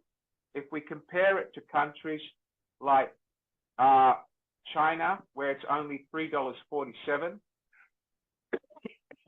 or if we go down to the Philippines, it's only $2.86 US. Does anybody know? Can anybody tell me why you think the Big Mac is cheaper in the Philippines? Who can tell me why? Anybody can give me an example? Why is the Big Mac cheaper in the Philippines? Come on. Why do you think the Big Mac, by the Big Mac index, is cheaper in the Philippines? John, do you want to try? Why is it cheaper? Go ahead, John. Why do you think the Big Mac is cheaper? It could be the availability of the ingredients. Well, that could play part of it, but why? What do you think the main reason is? Because the Philippines belongs to a third world country. Yeah, because the Filipinos love American fast food and they're very much brainwashed. And more people in the Philippines per capita eat burgers than any other country in the world. But it's also because of one thing. Jollibee has disrupted the fast food industry in the Philippines. So McDonald's has to try to compete not only on burger, but also on the price of the burger. So they try to associate their Big Mac with a Jollibee's top burger and try to keep it on average at the same cost. Now you see that McDonald's is a little bit more expensive because McDonald's still considers itself a premium product. Even though I disagree with McDonald's, I prefer the Jollibee product now. Don't ask me why, it's just the way it is. Okay, but remember, I used to clean toilets at McDonald's to pay my way through university, right? I used to be a toilet cleaner at McDonald's. I've told you this, you all know that, right? So I ate 3 Big Macs for 3 years because my former boss gave me a job for 3 years, then fired me when I graduated, and I got the first job, which paid me 15,000 Australian dollars a month. He helped me. He did me a favor. Because if I was still at McDonald's today as a store manager, the highest salary I could earn would be 3,500 US dollars. All right. So even though I grew up on eating Big Macs every day to save money while I was at university, do I still eat Big Macs? Oh, no, I prefer a Jollibee burger. Why? Because of the taste. So the world goes through a changing economy. The consumer goes through a changing taste bud. And that's one of the reasons why McDonald's has to become competitive in the Philippines. Does everybody understand that? Yes or no? In actual fact, McDonald's in the Philippines, the Big Mac index would show McDonald's to be, the Philippines would be one of their cheapest Big Mac markets. It's where the Big Mac sells at the lowest price. Does everybody understand that? Yes or no? All right, let's go back to the Big Mac index. And I thought this would get you interested so you understand how much attention goes in to competing or being competitive. All right, so if we look at the Philippines at $2.86, let's go down the scale. You have countries like South Africa at $2.71, India at $2.59 because of its population, Indonesia, again, because of population, at $2.43, and Taiwan at $2.39. All right.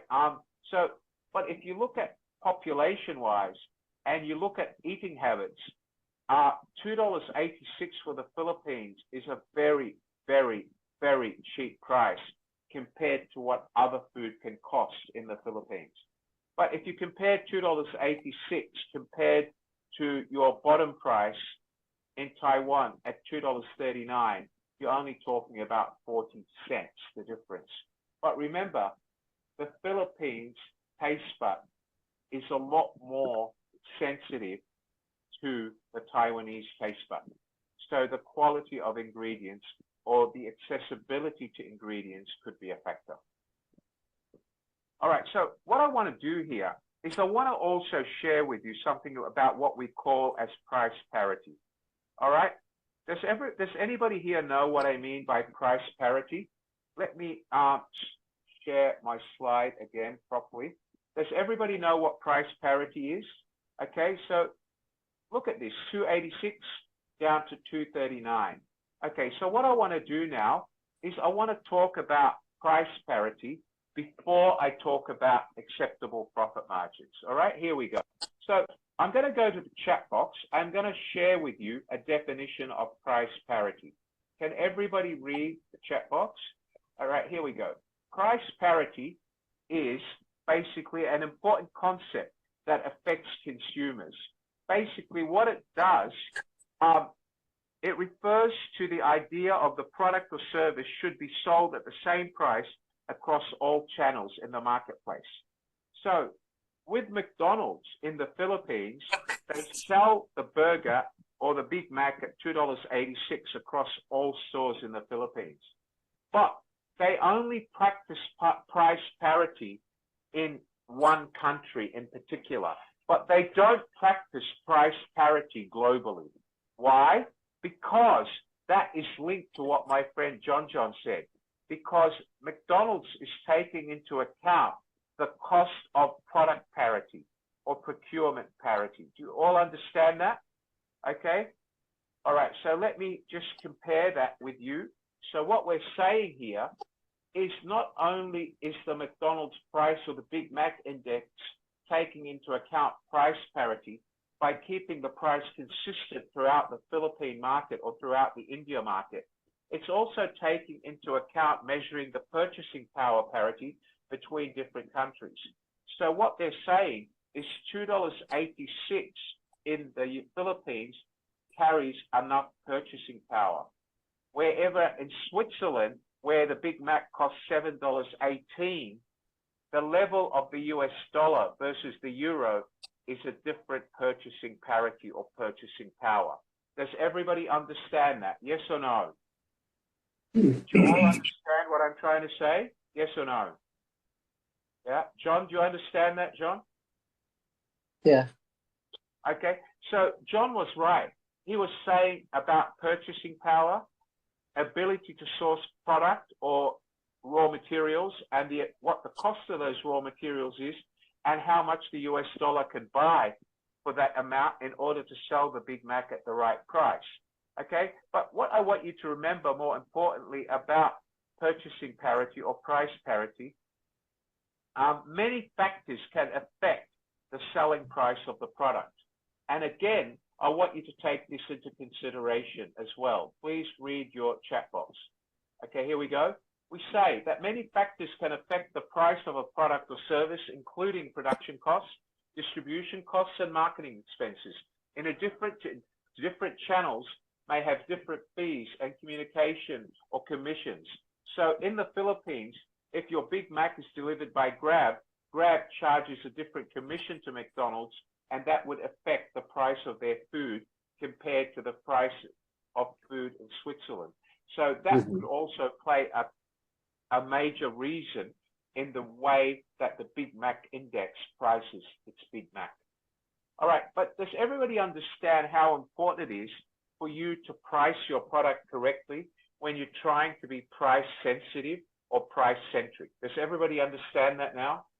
Does the Big Mac index open your eyes? Have you learned something about the McDonald's philosophy? Guys, McDonald's is one of the most powerful fast food chains in the world. It has over 14,330 stores worldwide. It is the longest surviving fast food chain in history. It has survived in business for more than 35 years. No other chain has ever gone that long. Do you understand that? We have Burger King, we have Hungry Jack's, we have Wendy's. They all came, they all changed their brands. None of them have survived 30 years. We have Taco Bell, we have Red Rooster, all right? Kentucky Fried Chicken has been around for roughly 25, 26 years, maybe a bit longer. So maybe KFC could be second to McDonald's. But the reason these two brand leaders have been able to maintain their presence is because of their understanding of pricing strategy and pricing parity. Do you understand that, everyone? Yes or no? Yes or no? Come on. Very good. Excellent. Let's keep going. Okay. So we all understand the Big Mac price index. Let's go on. So acceptable profit margins are really important, and it's important for you to keep in mind that the general estimates may not apply to your specific business. It's essential to calculate your own gross profit margin, which is revenue minus the cost of goods sold divided by revenue. To increase gross profit margin, consider strategies like optimizing pricing and product offerings by being product and price centric, reducing food costs by minimizing your cost of goods sold, improving supply chain efficiency, and investing in marketing and sales to increase revenue. Does anybody here know what the ideal cost is? What's the ideal food cost in the restaurant business? Does anyone know? Yes, go ahead, John. John, what is the ideal food cost? In my business, I use 35 to 40 at least. Food costs. Okay, can I ask you, are you a high-end restaurant or a fast food restaurant? I'm in between. Sorry? I'm in between. I'm in a fast. All right, well, let me tell you. Let me give you some advice, John. You need help. 35 to 40% is too high, sir. The average food cost for a medium enterprise or middle market food business should run between 26 and 31%. The only industry that should run 35 to 40% would be five-star restaurants, which could go up to 43%. Okay, and I'm talking Michelin star restaurants, sir. So I don't mean to upset you, John, but I'm telling you as an academic, your food cost is on the high end.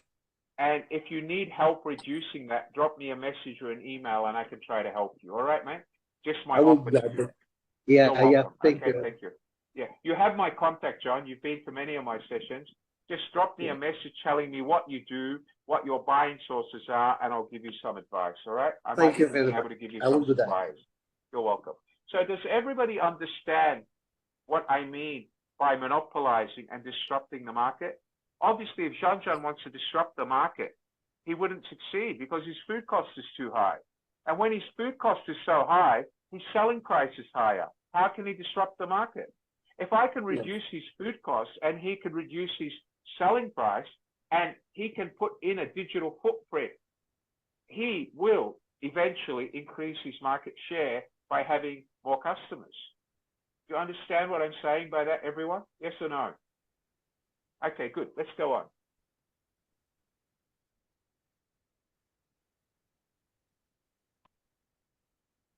Okay, so here are advantages and disadvantages of different profitability ratios. You can take these and study them. All right. We talked about net profit margin. It fails to compare across different industries because not every industry will give you its net profit. Gross profit can't rely upon a standalone ratio because you need to consider gross profit depending on industry and the market you're in compared to your competitors in that market. Net income falls prey to manipulation, so you have to be very careful considering that.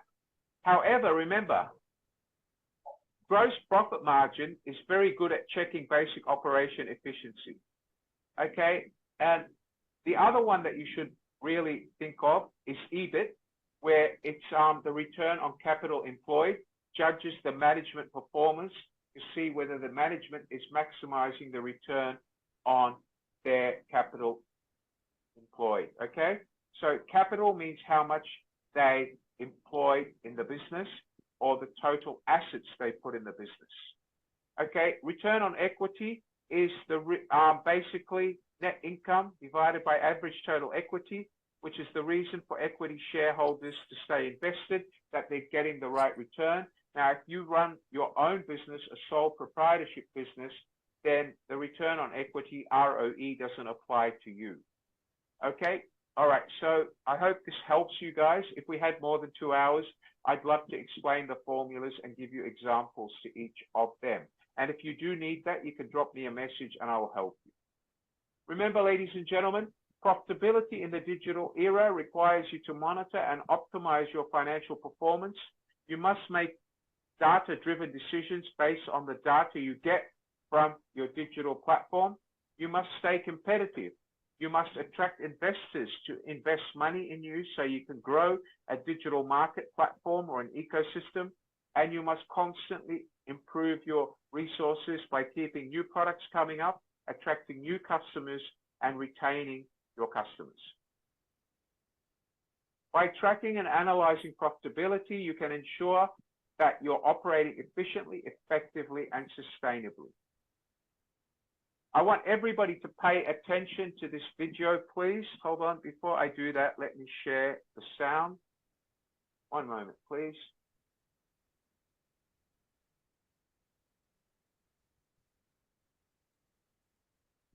Okay, please watch this video.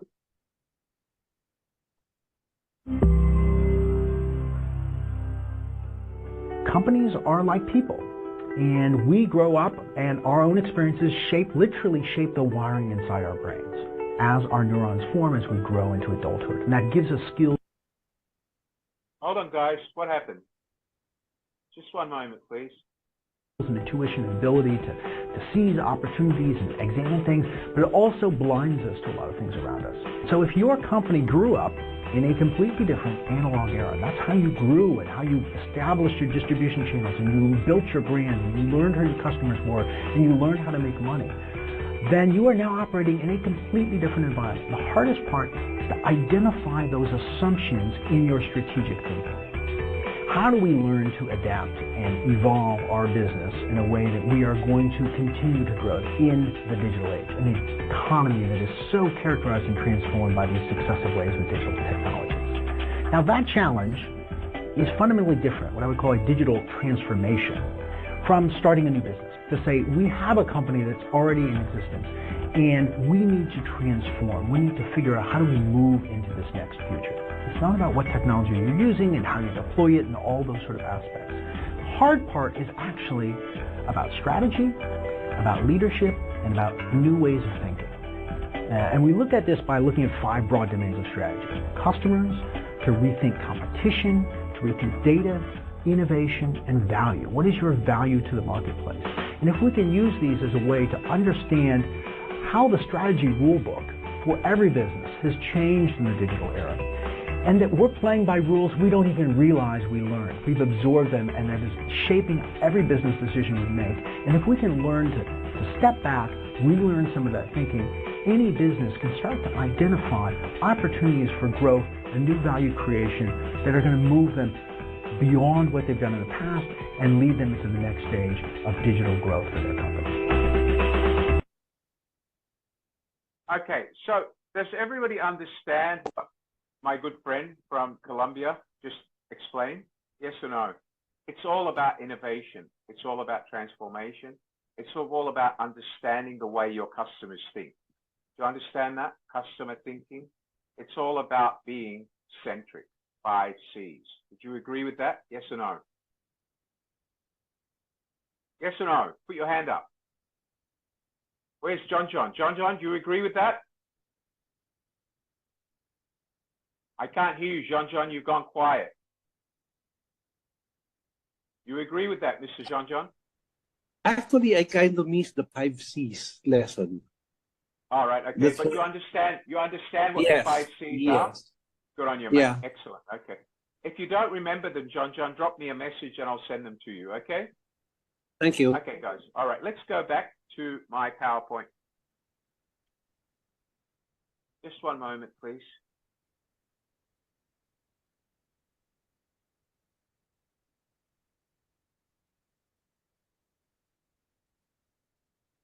One moment, please.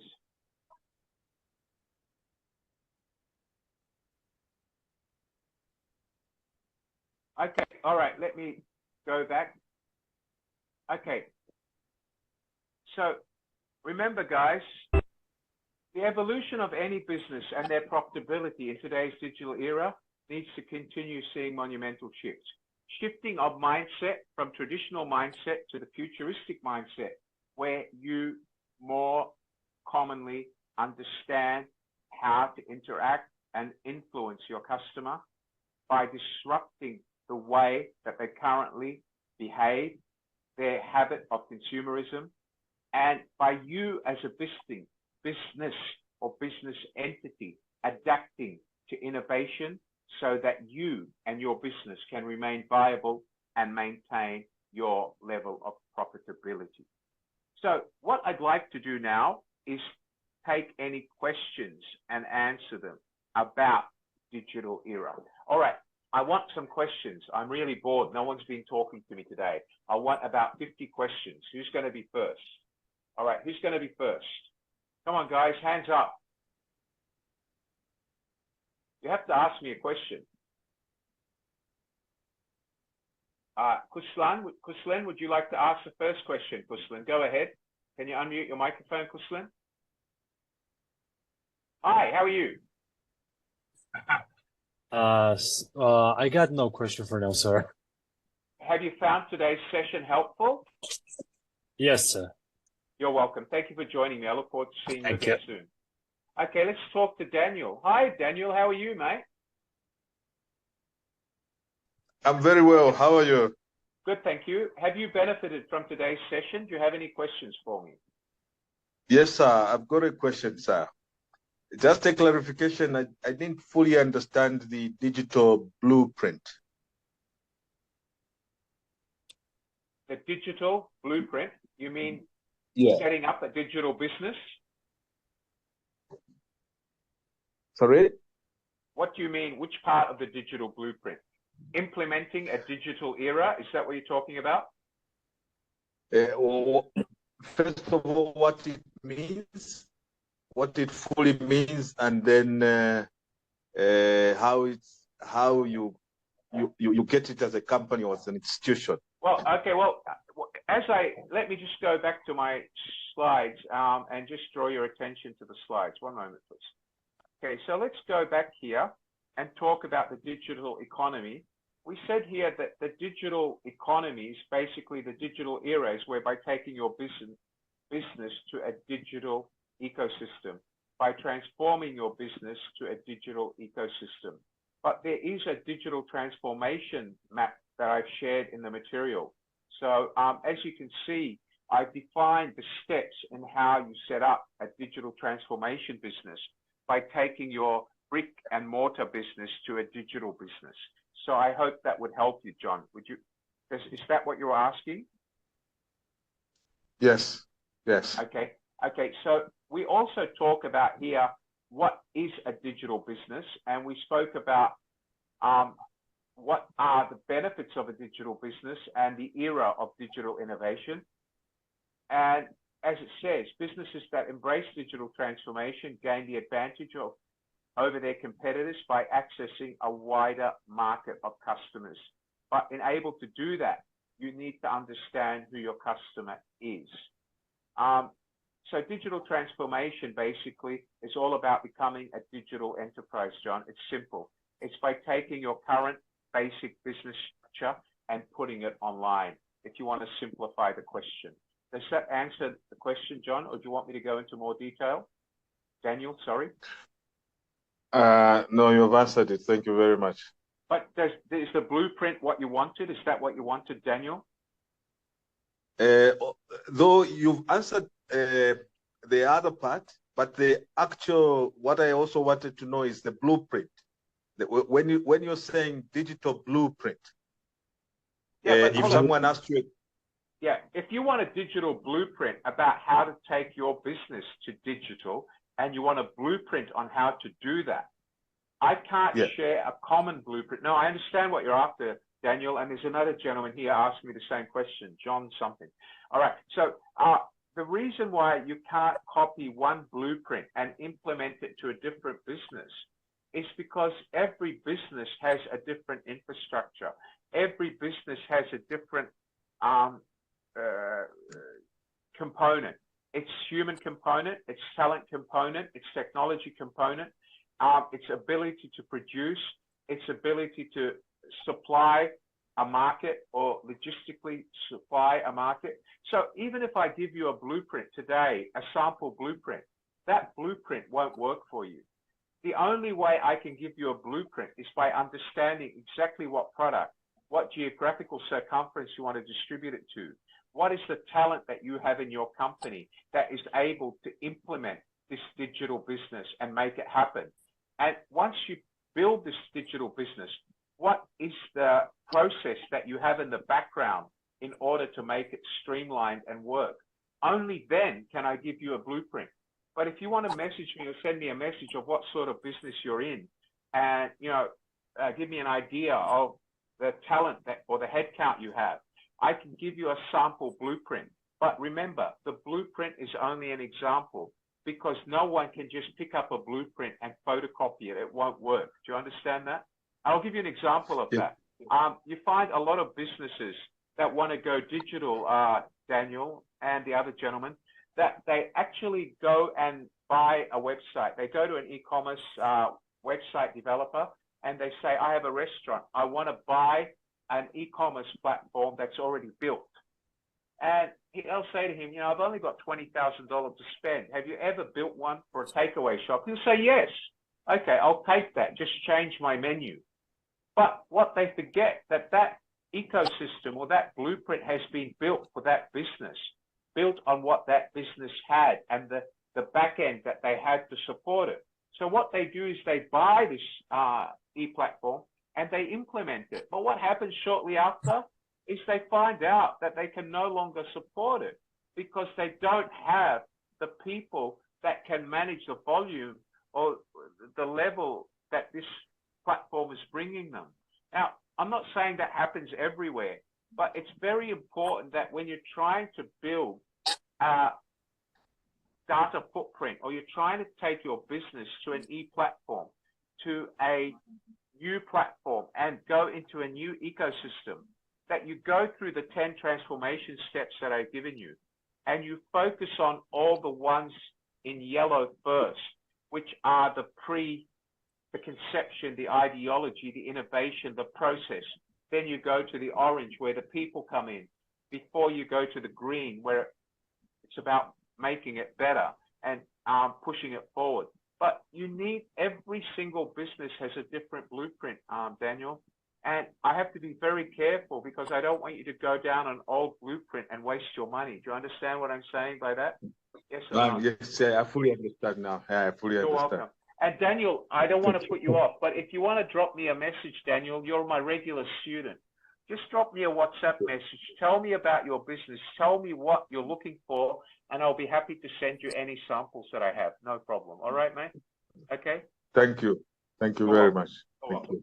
You're welcome. Thank you, sir. Thank you, sir. Okay, I hope the other gentleman, I hope that answers your question. All right, let's go to the next question. Mr. Saw Amos, go ahead, sir. Yes, okay. Sir, can you give me the PDF for today's training, today's training, and you give PDF? Providing you've attended today's lesson, which you have, and your camera's been switched on, you'll get the PDF of my PowerPoint plus your certificate either on Monday or Tuesday by email to the email address you registered, sir. Yeah, it's where. If you don't get it, you can just WhatsApp me and you'll receive it. Let me just get my boss in chief here. Mr. Govind, can you send my WhatsApp number to all the students here, please? Can you put it in the chat box? Mr. Govind? Hold on for a moment, please. Govind, can you put my WhatsApp number in the chat box? Okay, it's okay, let me do it.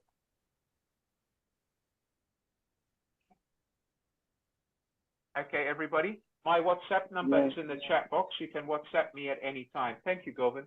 Much appreciated, sir. All right? All right, but you should get it either on Monday or Tuesday, Mr. Amos, okay? Thank you so much. Yes, thank you, sir. Okay, who else have I got? Aman Ahmad. Hi, Aman, how are you? Hi, go ahead. Can you hear my voice, sir? Yes, I can. Go ahead. Sir, my question is that there are millions of e-commerce stores all around the world, and they follow the same blueprint. Why all of them are not succeed? Because they have much better technology than all other. No, sir, they don't follow the same blueprint. No e-business follows the same blueprint. And if they do follow the same blueprint, they will fail.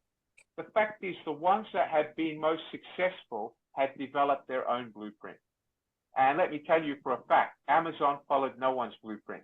People are trying to follow Amazon's blueprint, but they can't because of the investment that Amazon's made, which runs into the millions of dollars. If you follow a standard blueprint, which you buy from some web designer or some guy that says, I'll photocopy a blueprint for you, your business will fail.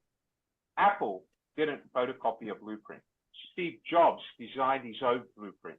Steve Jobs bought an advertising company just so they would work exclusively for Apple and no secrets would be leaked. All right. So if you're saying that people fail because they photocopied blueprint, yes, they failed. Is it wise to buy a standard blueprint and follow it or download it from Google? That would be the biggest mistake that any fool could make in developing an e-commerce business. Every e-commerce business should be developed based on that business's assets, that business's human capitals, and that business's strengths and weaknesses. And before you do that, you should have very good understanding of the 5 C's of your customer. Your customer's thinking and habits, the product, the price, the service, and the market that your customers are in. You need to understand that really deeply before you go into a digital era. I hope that answers your questions, Aman. But let me tell you, Aman, if you photocopy a blueprint, you will fail. That I guarantee. Yes. I've seen it happen.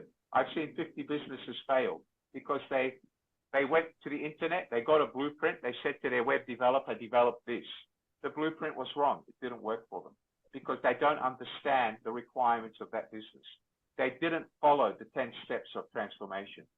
All right. And the biggest mistake they don't follow is they don't understand the market or the customers they're serving. They just build it with the hope that once they put it online, people will visit their website. You can't. If you sell pork and you launch a website in Saudi Arabia, it'll be blocked because the sale of pork in Saudi Arabia is illegal unless you have a special license and you have to get it from the police to go and buy pork at a supermarket. If you want to sell pornography in Saudi Arabia, your website will be closed down in 5 minutes simply by the word pornography. So if every digital footprint has a different track, you have to look at, well, hold on, which market am I going into? Do I meet that market's requirements? What are the legal requirements? What are the legal frameworks? What are the environmental frameworks? What are the religious frameworks that I have to compete with? What are the buying patterns? How much is the disposable income in that country that's going to support my product in that country? Do I need to go to that country? How many of the people in that country can visit my website if it's in English? How many of them understand English? You know, you need to do pestle analysis. You need to understand the market. You need to do SWOT analysis in each market you want to go into. If you want to go into 27 countries, you need to have done it in 27 countries. And then you need to take that and put the 5 C's against each of those countries. So you can't tell me that having one blueprint will suffice in all markets. It won't. Do you understand that? Yes, I understand. Thank you very much. You're welcome, sir. Thanks. All right, let's go to the next person. All right, let's go to Pem Tishering. Go ahead, Pem. And then I'll speak to Nagal and Saeed Opada. Yeah, go ahead, Pem. Are you there? Hi, I can't hear you, Pem. Could you speak up?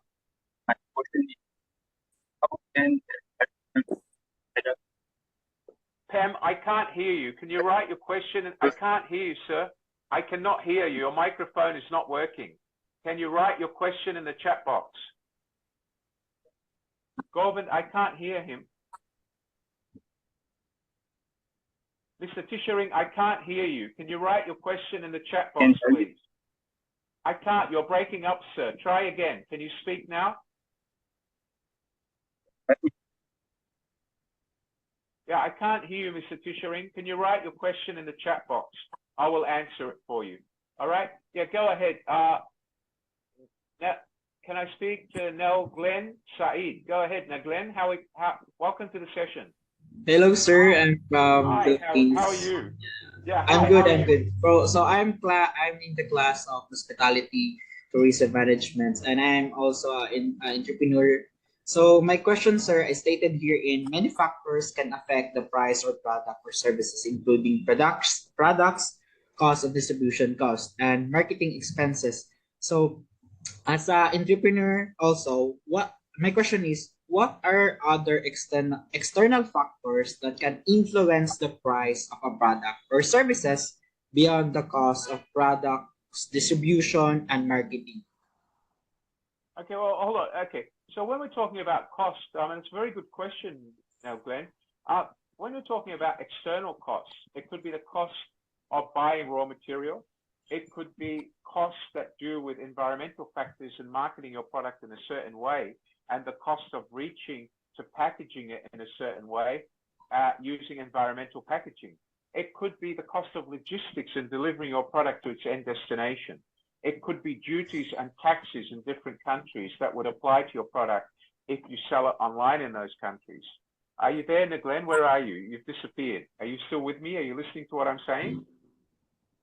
Yes. Okay, good. All right. So if you want to sell a product in France, for example, and you're selling a cheese in France, when you import your cheese to France, there's a duty payable on its arrival because France tries to protect its cheese market because it's one of their major economies, making cheese.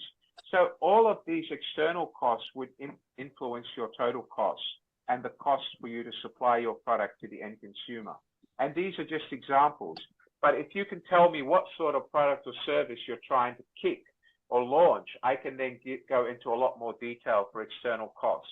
Just send me a message. I'd be happy to help you with that. All right? Thank you, sir. You're welcome, Mr. Opada. Thank you. You're welcome. Okay, let's go to the next question. Yes, go ahead. Lushan. Hi, Lushan. Hi, Lushan. Are you there? Hi, Mr. It's been a while. You're welcome, man. Welcome back. Do you have a question for me? I missed the class because I was working till this afternoon. So I just want to ask if you can do me a favor to summarize of what you have discussed for the day. Because that's a very big ask. It's a 2-hour class, young lady. 2-hour class. All right. But what we've discussed basically, Lushan, is how to take your business to the digital age. So if your business is a brick and mortar business, how to take your business online and make money. Okay? So what I'll do, Lushan, is this is what I'm happy to do. You will get a certificate and the PDF of the material by email on Monday or Tuesday. And my colleague, Mr. Govind, will post this lecture on YouTube at the Apex Stories by the end of next week. Am I right, Govind? Can you show your hand? By the end of next week. And once that happens, I suggest you go and download the video and watch my class.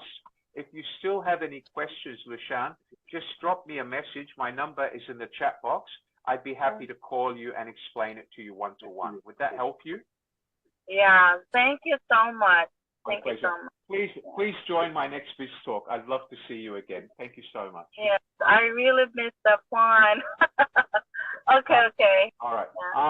Mr. Govind, can you give everybody the YouTube link? Everybody's asking for our YouTube link. Can you put it in the chat box, please, Mr. Govind? Our YouTube link where we put our BizTalk, our YouTube channel. Can you put the message in the chat box for me now, please, Mr. Govind? Okay, there you go, guys. Did you get that, Lushan? You can visit our YouTube channel, the Apex Stories, in about 5 to 7 days' time, and the video will be posted. All right, let me go on. Let me talk to Pam Tishering. Yeah, Pam, did you send me a message in the chat box?